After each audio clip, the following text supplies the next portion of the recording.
Hilabihang kalipay ang nabati sa mga Dabawenyo ug mga bisita nga misaksi sa annual Christmas lighting ceremony. Din opisyal na nga giabrihan ang Pasko Fiesta 2017 dinhi sa Davao City.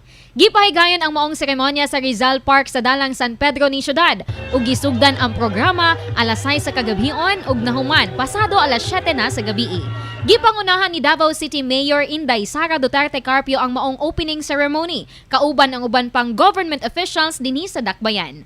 Sa giandam nga programa sa lokal nga gobyerno ngadto sa publiko, nagkadaiyang talento sa mga Dabawenyo ang gipasundayag.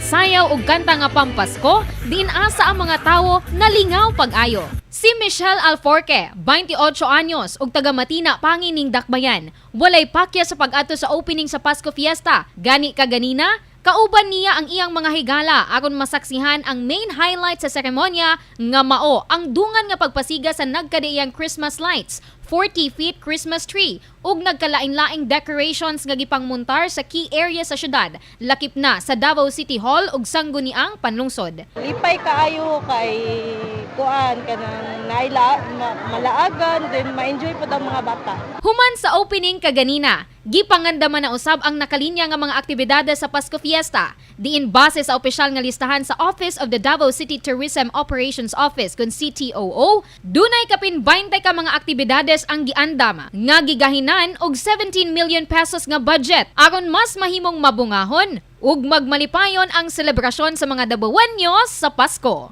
3, 2, 1.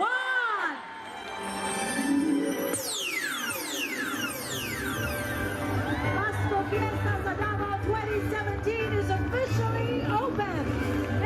Kasama mo sa Pasko Fiesta 2017. Radyo Manrens, Barbarona, Tatak RMN. Tatak RMN.